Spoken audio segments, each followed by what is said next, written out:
Kadınlar ne ister? Yıl 1925, Sigmund Freud bu soruyu Marie Bonaparte'a yazdığı bir mektupla sormuş. Hala bu sorunun cevabını arıyoruz.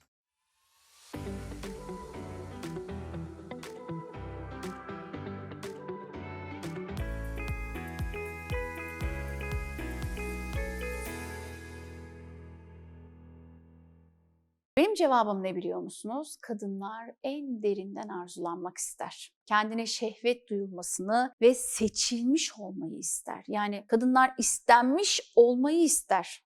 Bilmiyorum anlatabildim mi? Eğer sadece sevilmek isteseydi neden anne babasının o evini bıraksındı ki? Ona kendini o özel hissettirecek, biricik, tek, seçilmiş, özel olduğu duygusunu verecek kişiyi ister. Bir erkeğin gözlerinde o hayranlık dolu bakışı, hayranlık dolu ilgiyi arzular. Birçok kadın bu duygusal boşluğu dolduramadığı için alışveriş yapıyor, para harcıyor, materyalist yaklaşımlarla hayatlarını dolduruyor. Kısacası kadın ona saplantılı bir şekilde onsuz olunamayacak boyutta bir erkeğin isteğine boyun eğer ve teslim olur. Vahşice arzulanmak ister.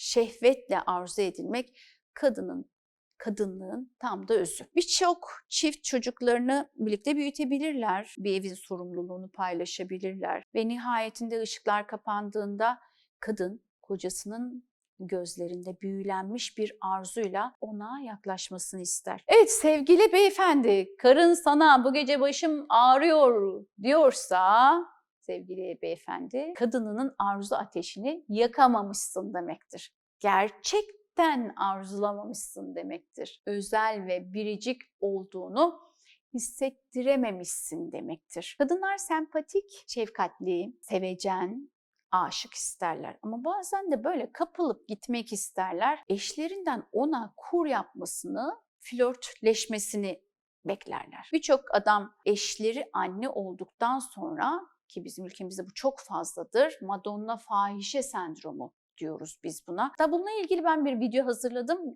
Çok da popüler bir konu bu. Ne olduğunu merak edenler için arkadaşlarım hemen şuraya bir link paylaşsınlar. Madonna fahişe sendromu bizim ülkemizde çok yaygın. Karıları anne olduktan sonra onu arzulamayı bırakıyor, kutsallaştırıyor. Çünkü o artık çocuğunun annesi.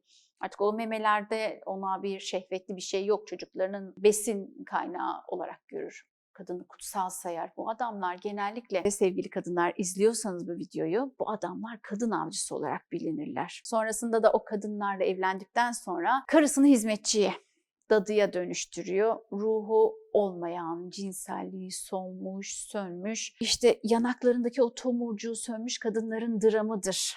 Bu evlilikler ve bu sendromlar kadın avcısı olarak bilinen erkeklerden siz olun, uzak durun. Size arzulamayan bir kocanız varsa evlendikten sonra, özellikle çocuğunuz olduktan sonra bilin ki bu bir daha düzelmeyecek. Kaçın. Sevgili kadınlar böyle durumdaysanız sizin o gerçek benliğinize duvar ördüğünüzü görebiliyorum. Şehvetinizi de ifade etmiyorsunuz. Çünkü ahlak dışı olmaktan korkuyorsunuz. Ama bu sizin dileğiniz, dürtünüz, ihtiyacınız.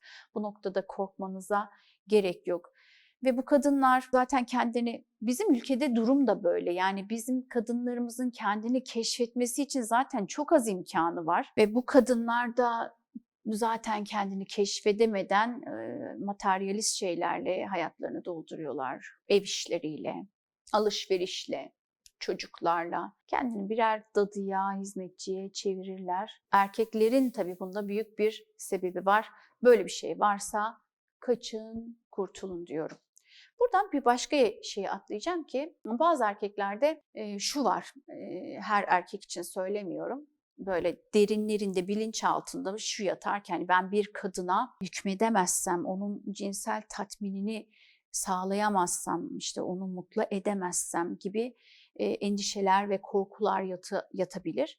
Bunlar Madonna fahişe sendromu değildir. O korkudan dolayı karılarını evcilleştiriyorlar. Ne oluyor? Öyle olunca da o tutkuları da bitiyor. Hani zaten korkuyordu tatmin edememekten. Karısından da böyle bir arzu istek olmasın diye onu böyle bir evcimen hale getiriyor, tutkudan yoksun bırakıyorlar. Bu erkeklerin seksleri ön sevişmesizdir. Bu erkekler uzun uzun ön sevişme yapmazlar çünkü kadınlarını tatmin edememekten korkarlar. Gerçek anlamda da şehvetten yoksunlardır. Mekanik seks yaparlar. Eğer bunu dinliyorsan sevgili kadın, ön sevişmesiz mekanik seksin içindeysen belki de senin partnerin, eşin o içindeki o korkudan dolayı bunu yapıyor. Karını senin içindeki o gerçek arzuyu canlandırma ihtimalinden korkuyor. Bundan dolayı da kendi de tutkudan vazgeçiyor, kendini de güvenli hale alabiliyor. Ne kadar tuhaf değil mi? İnsanoğlu gerçekten de karşı tarafı tatmin edememe korkusu kendinde bir güvensizlik yaratıyor. Velhasıl bu erkekler hiç yarışmak zorunda da kalmıyorlar. Ne oluyor? Muhteşem sahte şampiyonlar haline geliyorlar. Çok farklı erkek tiplemeleri, çok farklı kadın tiplemeleri. Gerçekte bir kadının cinselliğini köreltebilir miyiz? Köreltebiliriz ama cinsellik kadında asla yok olmaz. Tıpkı erkekte de asla yok olmayacağı gibi. Erkekler şehveti bu şekilde öldürüyor, karılarını evcilleştiriyor. O ateşle, arzuyla gözlerine bakamıyor. Bakamayınca da başlarının ağrısına katlanmak zorundalar. Sizin böyle bir evliliğiniz varsa, uzun soluklu ilişkiniz varsa şöyle bir kendinizi yoklayın bakalım. Dışarıda arıyorsanız bunu bir yoklayın.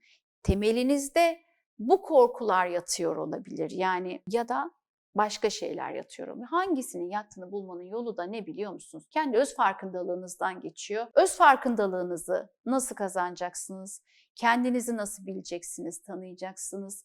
Partnerinizi nasıl bileceksiniz, tanıyacaksınız? Bunun yolu da işte size yazdığım bu kitapta. Hemen yine kitabımı tanıtmak istiyorum. Yarım kalmasın. Hiç kimse yarım kalmasın diye yazıldı. Kadın orgazmı yarım kalmasın diye yazıldı. Burada neleri bulacaksınız? Çiftlerin birbirini çok sevmesi, cinsel hayatlarının da mutlu olacağı anlamına gelmezle ilgili bir yazı dizisi bulacaksınız. Burada ne bulacaksınız?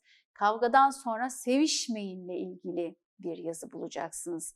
Burada ne bulacaksınız? Kadınların %45'i Türkiye'de orgazm olamıyorla ilgili bir yazı bulacaksınız. Bu tabii bilimsel veri bu böyle. Gerçekte buzdağının altında orgazm olamayan bence çok daha fazla oranlar. %70, %90'larda belki oranlar var. Onun için bu kitabı alın, aldırın, okuyun, okutturun, birbirinize hediye edin. Özellikle cinselliğe başlamadan önce okuyun ki mutlu bir cinsel yaşantınız olsun, farkındalığınız olsun, kendinizi tanıyın ki cinsel hayatta da mutlu olun. Arkadaşlarım bu kitabı nerelerden alacaksınızla ilgili aşağıya linkleri paylaşacaktır. Birçok kitap platformunda var. Başucu kitabı olacak. Birçok şeyle yüzleşeceksiniz.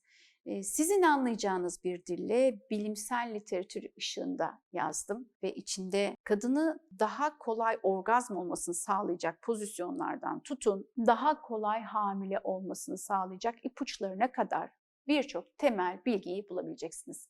Evet efendim, bir videonun daha sonuna geldik. Kadınlar ne istermiş? Kadınlar partnerinin gözünde arzu ateşini ister. Bunu söyleyerek, altını çizerek videonun sonuna geliyorum.